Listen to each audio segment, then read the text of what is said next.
الحمد للہ رب العالمین وصلی اللہ وسلم علی نبینا محمد وعلی آلہ وصحبہ اجمعین۔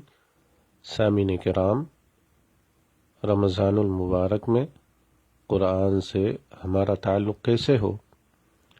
رمضان قرآن کا مہینہ ہے، رمضان ہی میں قرآن کا نزول ہوا۔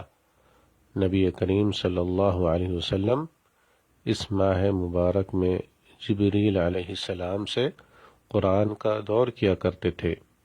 اللہ تعالیٰ کا ارشاد ہے، شہر رمضان الذی انزل فیہ القرآن، رمضان وہ ہے جس میں قرآن اتارا گیا۔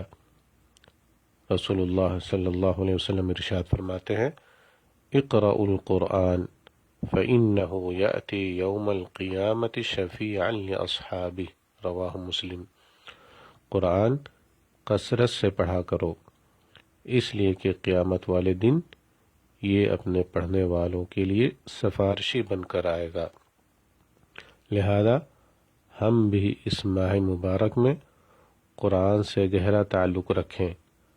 اگر ہم ہر فرض نماز کے بعد 4 سے 5 صفحات قرآن کی تلاوت کر لیتے ہیں تو اس ماہ مبارک میں ایک بار بآسانی مکمل قرآن پڑھ سکتے ہیں۔ اللہ تعالی ہمیں صاحب قرآن بنائے، آمین۔ السلام علیکم ورحمۃ اللہ وبرکاتہ۔